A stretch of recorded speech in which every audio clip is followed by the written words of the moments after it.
ತಲೆಮಾರುಗಳಿಂದ ನಮ್ಗೆಲ್ರಿಗೂ ಒಂದು ಸುರಕ್ಷಿತ ಆರ್ಥಿಕ ಮಾರ್ಗವನ್ನು ಕಲಿಸಲಾಗಿದೆ. ಆದ್ರೆ ಸ್ವಲ್ಪ ಯೋಚಿಸಿ, ಆ ಮಾರ್ಗವು ನಮ್ಮನ್ನು ಕೇವಲ ಸಾಧಾರಣವಾಗಿ ಇರಿಸಲು ಹೆಣೆದ ಒಂದು ಬಲೆಯಾಗಿದ್ದರೆ ಹೇಗಿರ್ತದೆ? ಈ ಹೊಸ ವಿಶ್ಲೇಷಣೆಗೆ ಸ್ವಾಗತ. ಬನ್ನಿ ಇದ್ರ ಬಗ್ಗೆ ಸ್ವಲ್ಪ ಆಳವಾಗಿ ತಿಳಿಯೋಣ. ಸಂಪತ್ತಿನ ಬಗ್ಗೆ ನಾವೆಲ್ಲರೂ ಇದುವರೆಗೆ ನಂಬಿರುವ ಪ್ರತಿಯೊಂದು ವಿಚಾರವನ್ನು ಇದು ಖಂಡಿತವಾಗಿಯೂ ಪ್ರಶ್ನಿಸುವಂತೆ ಮಾಡ್ತದೆ. ಬಹುಪಾಲು ಜನರು ಒಂದು ಕಟು ಸತ್ಯವನ್ನು ಅರಿತುಕೊಳ್ಳೋದೇ ಇಲ್ಲ. ಅದೇನೆಂದರೆ, ಸಂಪತ್ತನ್ನು ಗಳಿಸುವ ಈ ಸಾಂಪ್ರದಾಯಿಕ ಸೂತ್ರ ಇದೆಯಲ್ಲ, ಅದು ವಾಸ್ತವದಲ್ಲಿ ಒಂದು ಅತ್ಯಂತ ವಿಷಾದನೀಯ ಒಪ್ಪಂದ. ನಮ್ಮ ಯೌವನವನ್ನೆಲ್ಲ ಕಳೆದುಕೊಂಡು ಜೀವನದ ಅತ್ಯುತ್ತಮ ದಿನಗಳೆಲ್ಲವೂ ಮುಗಿದು ಹೋದ ಮೇಲೆ ವೃದ್ಧಾಪ್ಯದಲ್ಲಿ ಸ್ವಾತಂತ್ರ್ಯವನ್ನು ಪಡೆಯುವ ಈ ವ್ಯವಸ್ಥೆ ನಿಜಕ್ಕೂ ಆಶ್ಚರ್ಯಕರವಲ್ಲವೇ?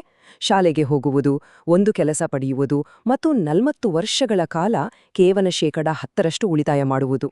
ಇದನ್ನೇ ನಾವು ಆರ್ಥಿಕ ಜವಾಬ್ದಾರಿ ಅಥವಾ ಅತ್ಯಂತ ಸುರಕ್ಷಿತ ಮಾರ್ಗ ಅಂತ ಕರಿತೇವೆ. ಆದರೆ ಇದು ನಿಜವಾದ ಸ್ವಾತಂತ್ರ್ಯವೇ? ಖಂಡಿತ ಅಲ್ಲ. ಎಂಜೆ ಡಿಮಾರ್ಕೋ ಅವರ ಮಿಲಿಯನೇರ್ ಫಾಸ್ಟ್ಲೇನ್ ಪುಸ್ತಕವು ಒಂದು ಅದ್ಭುತವಾದ ಹೊಸ ದೃಷ್ಟಿಕೋನವನ್ನು ನೀಡುತ್ತದೆ.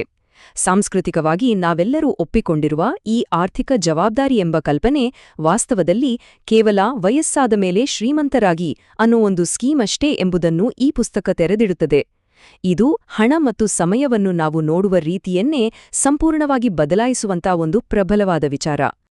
ಇಲ್ಲಿ ನಾವು ಗಮನಿಸಬೇಕಾದ ಅತಿ ಮುಖ್ಯವಾದ ಅಂಶವೆಂದರೆ ಈ ಸಾಂಪ್ರದಾಯಿಕ ಮಾರ್ಗದ ಹಿಂದಿರುವ ಗಣಿತ. ಕೆಲಸದ ಸ್ಥಳದ 5 ದಿನಗಳ ವಿಪರೀತ ಒತ್ತಡವನ್ನು ವಾರಾಂತ್ಯದ ಕೇವಲ 2 ದಿನಗಳ ಸ್ವಾತಂತ್ರ್ಯಕ್ಕಾಗಿ ವಿನಿಮಯ ಮಾಡಿಕೊಳ್ಳುವುದು ಎಂದರೆ ಹೇಗಿದೆ ಗೊತ್ತಾ? ನಮ್ಮ ಸಮಯದ ಮೇಲೆ ನಾವೇ -60%, ಅಂದ್ರೆ -60% ಲಾಭವನ್ನು ಪಡೆದಂತೆ. ಬಹುತೇಕ ಜನರು ತಮ್ಮ ಇಡೀ ಜೀವನವನ್ನು ಕೇವಲ ಶುಕ್ರವಾರ ಸಂಜೆಯ ನಿರೀಕ್ಷೆಯಲ್ಲಿಯೇ ಕಳೆಯುವುದು ನಿಜಕ್ಕೂ ವಿಪರ್ಯಾಸ. ಒಮ್ಮೆ ಈ ಗಣಿತವನ್ನು ಅರ್ಥಮಾಡಿಕೊಂಡರೆ ಈ ವ್ಯವಸ್ಥೆ ಎಷ್ಟು ದೋಷಪೂರಿತವಾಗಿದೆ ಎಂಬುದು ನಮಗೆಲ್ಲರಿಗೂ ಸ್ಪಷ್ಟವಾಗುತ್ತದೆ. ಪ್ರತಿಯೊಬ್ಬ ಮನುಷ್ಯನ ಜೀವನವು ಮುಖ್ಯವಾಗಿ 3 ನಿರ್ದಿಷ್ಟ ಆರ್ಥಿಕ ರಸ್ತೆಗಳಲ್ಲಿ ಒಂದರಿಂದ ನಿಯಂತ್ರಿಸಲ್ಪಡುತ್ತದೆ ಎಂದು ಈ ವಿಶ್ಲೇಷಣೆ ವಿವರಿಸುತ್ತದೆ. ಆಶ್ಚರ್ಯದ ವಿಷಯ ಎಂದರೆ, ನಾವು ಆರಿಸಿಕೊಳ್ಳುವ ಪ್ರತಿಯೊಂದು ರಸ್ತೆಯೂ ನಮ್ಮನ್ನು ತಪ್ಪಿಸಿಕೊಳ್ಳಲಾಗದ ವಿಭಿನ್ನ ಆರ್ಥಿಕ ಗಮ್ಯಸ್ಥಾನಕ್ಕೆ ಕರೆದೊಯ್ಯುತ್ತದೆ. ಈ 3 ರಸ್ತೆಗಳ ನಡುವಿನ ವ್ಯತ್ಯಾಸವನ್ನು ನಾವಿಲ್ಲಿ ಸ್ಪಷ್ಟವಾಗಿ ಗಮನಿಸಬಹುದು. ಮೊದಲನೆಯದು ಸೈಡ್ವಾಕ್. ಇದು ಜನರನ್ನು ಕೇವಲ ಮುಂದಿನ ತಿಂಗಳ ಸಂಬಳದವರೆಗೆ ಮಾತ್ರ ಬದುಕುವಂತೆ ಮಾಡುತ್ತದೆ ಮತ್ತು ಯಾವುದೇ ಭವಿಷ್ಯದ ಯೋಜನೆಯಿಲ್ಲದೆ ಆರ್ಥಿಕ ಸಂಕಷ್ಟದತ್ತ ದೂಡುತ್ತದೆ. ಎರಡನೆಯದು ಸ್ಲೋ ಲೇನ್. ಇದು ನಾಳೆಯ ಭರವಸೆಗಾಗಿ ಇಂದಿನ ಯೌವನವನ್ನು ತ್ಯಾಗ ಮಾಡುತ್ತದೆ. ಇದು ಕೇವಲ ಸಾಧಾರಣತೆಗೆ ದಾರಿ. ಆದರೆ ಮೂರನೆಯದು ಫಾಸ್ಟ್ ಲೇನ್. ಇದು ಒಂದು ವಿಸ್ತರಿಸಬಹುದಾದ ವ್ಯಾಪಾರ ವ್ಯವಸ್ಥೆಯನ್ನು ಬಳಸಿಕೊಂಡು ಜೀವಿಸಲು ಶಕ್ತಿ ಮತ್ತು ಯೌವನ ಇರುವಾಗಲೇ ಅತ್ಯಂತ ವೇಗವಾಗಿ ಸಂಪತ್ತನ್ನು ಸೃಷ್ಟಿಸುವ ಮಾರ್ಗವಾಗಿದೆ. ವಿಭಾಗ 1. ಸಂಪತ್ತು ಒಂದು ಪ್ರಕ್ರಿಯೆ, ಕೇವಲ ಘಟನೆಯಲ್ಲ. ಹೊರಗಿನವರಿಗೆ ಹಠಾತ್ ಸಂಪತ್ತು ಅಥವಾ ದೊಡ್ಡ ಯಶಸ್ಸು ಕೇವಲ ರಾತ್ರೋರಾತ್ರಿ ಸಿಕ್ಕ ಅದೃಷ್ಟದಂತೆ ಕಾಣುತ್ತದೆ. ಆದರೆ ಇದನ್ನ ಸರಿಯಾಗಿ ಅರ್ಥಮಾಡಿಕೊಳ್ಳಲು ಒಬ್ಬ ನುರಿತ ಬಾಣಸಿಗನ ಉದಾಹರಣೆಯನ್ನ ತೆಗೆದುಕೊಳ್ಳೋಣ. ಸಮಾಜವು ಯಾವಾಗಲೂ ಅಂತಿಮ ಉತ್ಪನ್ನವಾದ ಆ ರುಚಿಕರವಾದ ಊಟವನ್ನು ಮಾತ್ರ ಸಂಭ್ರಮಿಸುತ್ತದೆ, ಹೌದಲ್ವಾ? ಆದರೆ ಆ ಒಂದು ಊಟದ ಹಿಂದೆ ಇರುವ ಆ ಬಾಣಸಿಗನ ದಶಕಗಳ ಕಣ್ಣಿಗೆ ಕಾಣದ ಪರಿಶ್ರಮ, ವಿಫಲವಾದ ಪ್ರಯೋಗಗಳು ಮತ್ತು ತ್ಯಾಗವನ್ನು ನಾವು ಸಂಪೂರ್ಣವಾಗಿ ನಿರ್ಲಕ್ಷಿಸುತ್ತೇವೆ. ಆ ನಿರಂತರ ಪ್ರಕ್ರಿಯೆಯೇ ಯಶಸ್ಸಿನ ಹಿಂದಿನ ಅಸಲಿಗುಟ್ಟು. ನಾವೆಲ್ಲರೂ ಹುಟ್ಟಿನಿಂದಲೇ ಕೇವಲ ಗ್ರಾಹಕರಾಗಿರಲು ತರಬೇತಿ ಪಡೆದಿರುತ್ತೇವೆ. ವಸ್ತುಗಳನ್ನು ಖರೀದಿಸುವುದು, ಟಿವಿ ನೋಡುವುದು, ನಿರಂತರವಾಗಿ ಮೊಬೈಲ್ ಸ್ಕ್ರೋಲ್ ಮಾಡುವುದು ಇವೆಲ್ಲ ಗ್ರಾಹಕರ ಲಕ್ಷಣ.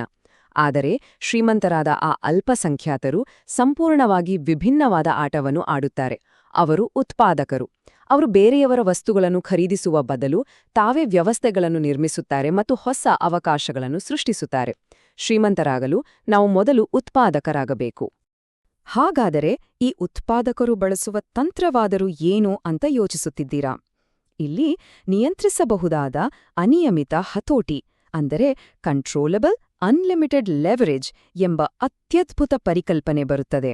ಸಾಂಪ್ರದಾಯಿಕ ಉದ್ಯೋಗದಲ್ಲಿ ನಮ್ಮ ಆದಾಯವು ನಾವು ಕೆಲಸ ಮಾಡುವ ಸಮಯ ಮತ್ತು ನಮ್ಮ ಮೇಲಧಿಕಾರಿಯ ನಿರ್ಧಾರಗಳಂತಹ ನಮ್ಮ ನಿಯಂತ್ರಣದಲ್ಲಿಲ್ಲದ ಅಂಶಗಳ ಮೇಲೆ ಅವಲಂಬಿತವಾಗಿರುತ್ತದೆ. ಆದರೆ ಫಾಸ್ಟ್ಲೇನ್ ತಂತ್ರವು ಗರಿಷ್ಠ ನಿಯಂತ್ರಣ ಹೊಂದಿರುವ ಮತ್ತು ಮಿತಿಯಿಲ್ಲದೆ ಬೆಳೆಯಬಲ್ಲ ವ್ಯಾಪಾರ ವ್ಯವಸ್ಥೆಗಳನ್ನು ನಿರ್ಮಿಸುವ ಮೂಲಕ ಈ ಸಮಯ ಎಂಬ ಜೈಲಿನಿಂದ ತಪ್ಪಿಸಿಕೊಳ್ಳಲು ನಮಗೆ ಸಹಾಯ ಮಾಡುತ್ತದೆ. ಆಧುನಿಕ ಸಂಪತ್ತಿನ ಸೃಷ್ಟಿಯ ಹಿಂದಿರುವ ಅತಿ ದೊಡ್ಡ ಗುಟ್ಟು ಇಲ್ಲಿದೆ ನೋಡಿ. ಅದೇ ಪ್ರಭಾವದ ನಿಯಮ. ಒಂದು ವ್ಯವಸ್ಥೆಯು ಲಕ್ಷಾಂತರ ಜನರಿಗೆ ಸಹಾಯ ಮಾಡಲು ಅಥವಾ ಅವರ ಸಮಸ್ಯೆಗಳನ್ನು ಬಗೆಹರಿಸಲು ವಿಸ್ತರಿಸಿದಾಗ ಲಕ್ಷಾಂತರ ಮೌಲ್ಯದ ಸಂಪತ್ತು ಸ್ವಾಭಾವಿಕವಾಗಿ ಹಿಂದಿರುಗಿ ಬರುತ್ತದೆ. ನಮ್ಮ ವ್ಯವಹಾರವು ಎಷ್ಟು ಹೆಚ್ಚು ಜನರ ಜೀವನದ ಮೇಲೆ ಸಕಾರಾತ್ಮಕ ಪ್ರಭಾವ ಬೀರುತ್ತದೆಯೋ ಅಷ್ಟೇ ವೇಗವಾಗಿ ಸಂಪತ್ತು ಒಲಿಯುತ್ತದೆ ಎನ್ನುವುದನ್ನು ಈ ನಿಯಮ ಸ್ಪಷ್ಟಪಡಿಸುತ್ತದೆ. ಇದು ನಿಜಕ್ಕೂ ಒಂದು ಗೇಮ್ ಚೇಂಜರ್. ಬನ್ನಿ, ದಿನನಿತ್ಯದ ಈ 9-5 ಜಂಜಾಟದಿಂದ ಮುಕ್ತರಾಗಲು ಈ ವಿಶ್ಲೇಷಣೆ ಸೂಚಿಸುವ ನಿರ್ದಿಷ್ಟ ಹಂತಗಳನ್ನು ನೋಡೋಣ. ಮೊದಲನೆಯದಾಗಿ, ದಶಕಗಳ ಕಾಲ ಕಾಯುವ ಈ ಸ್ಲೋಲೇನ್ ಯೋಜನೆ ದೋಷಪೂರಿತವಾಗಿದೆ ಎಂದು ನಾವು ಒಪ್ಪಿಕೊಳ್ಳಬೇಕು. ನಂತರ ಕೇವಲ ಗ್ರಾಹಕರಾಗಿರದೆ ಉತ್ಪಾದಕರಾಗಿ ಬದಲಾಗಬೇಕು. ನಮ್ಮ ಬಿಡುವಿನ ವೇಳೆಯನ್ನು ಕೇವಲ ಮನರಂಜನೆಗೆ ವ್ಯರ್ಥ ಮಾಡದೆ ಅದನ್ನು ನಮ್ಮ ಭವಿಷ್ಯದ ಅತ್ಯಮೂಲ್ಯ ಇಂಧನವಾಗಿ ಪರಿಗಣಿಸಬೇಕು. ಮತ್ತು ಅಂತಿಮವಾಗಿ, ನಮ್ಮ ಸಮಯದ ಹಂಗಿಲ್ಲದೆ ಬೆಳೆಯಬಲ್ಲ ವ್ಯಾಪಾರ ವ್ಯವಸ್ಥೆಗಳನ್ನು ನಿರ್ಮಿಸಲು ಆರಂಭಿಸಬೇಕು. ಕಾರ್ಲ್ ಸ್ಯಾಂಡ್ಬರ್ಗ್ ಅವರ ಒಂದು ಅತ್ಯದ್ಭುತವಾದ ಉಲ್ಲೇಖವು ಫ್ಯಾಸ್ಟ್ಲೇನ್ನ ಅಂತಿಮ ಗುರಿಯನ್ನು ಬಹಳ ಸ್ಪಷ್ಟವಾಗಿ ನಮಗೆ ನೆನಪಿಸ್ತಿದೆ. ಇಲ್ಲಿ ಹಣ ಕೇವಲ ಒಂದು ಸಾಧನವಷ್ಟೇ. ನಮ್ಮ ಬಳಿಯಿರುವ ಅತಿ ದೊಡ್ಡ ಆಸ್ತಿ ಎಂದರೆ ಅದು ನಮ್ಮ ಸಮಯ. ಅದನ್ನು ನಾವು ಯಾರಿಗೋಸ್ಕರ ಹೇಗೆ ಖರ್ಚು ಮಾಡುತ್ತಿದ್ದೇವೆ ಎನ್ನುವುದೇ ನಮ್ಮ ಆರ್ಥಿಕ ಭವಿಷ್ಯವನ್ನು ನಿರ್ಧರಿಸುತ್ತದೆ. ಆದ್ದರಿಂದ ಬೇರೆಯವರು ನಮ್ಮ ಸಮಯವನ್ನು ನಿಯಂತ್ರಿಸಲು ನಾವು ಖಂಡಿತ ಬಿಡಬಾರದು.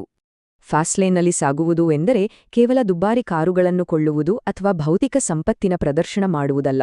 ಬದಲಿಗೆ ನಮ್ಮ ದಿನದ ಮುಂಜಾನೆಯ ಸಮಯವನ್ನು ಸಂಪೂರ್ಣವಾಗಿ ನಿಯಂತ್ರಿಸುವ ಸ್ವಾತಂತ್ರ್ಯವನ್ನು ಪಡೆಯುವುದು.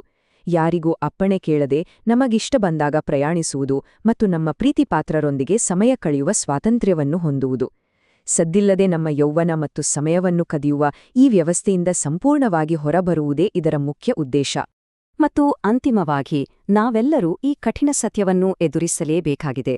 ಫಾಸ್ಟ್ಲೇನ್ ಮಾರ್ಗವು ಖಂಡಿತ ಸುಲಭವಲ್ಲ. ಇದು ಅಪಾರವಾದ ಜವಾಬ್ದಾರಿ, ಅಪಾಯ ಎದುರಿಸುವ ಧೈರ್ಯ ಮತ್ತು ತ್ಯಾಗವನ್ನು ಬೇಡುತ್ತದೆ. ಇಲ್ಲಿ ನಮ್ಮ ಮುಂದಿರುವ ಅಂತಿಮ ಮತ್ತು ಪ್ರಚೋದನಾಕಾರಿ ಪ್ರಶ್ನೆ ಏನೆಂದರೆ, ಸಮಾಜವು ತೋರಿಸಿಕೊಟ್ಟಿರುವ ಸಾಂಪ್ರದಾಯಿಕ ಮಾರ್ಗವನ್ನು ಬಿಟ್ಟು ಇತರರಾರೂ ಆಯ್ಕೆ ಮಾಡಲು ಸಿದ್ಧರಿಲ್ಲದ ಆ ಕಠಿಣವಾದ ಆದರೆ ನಿಜವಾದ ಸ್ವಾತಂತ್ರ್ಯ ತಂದುಕೊಡುವ ನಿರ್ಗಮನವನ್ನು ಆಯ್ಕೆ ಮಾಡಲು ನಾವು ಸಿದ್ಧರಿದ್ದೇವೆಯೇ? ಈ ಒಂದು ಆಯ್ಕೆ ನಮ್ಮ ಇಡೀ ಭವಿಷ್ಯವನ್ನೇ ನಿರ್ಧರಿಸುತ್ತದೆ. ಒಮ್ಮೆ ಗಂಭೀರವಾಗಿ ಆಲೋಚಿಸಿ.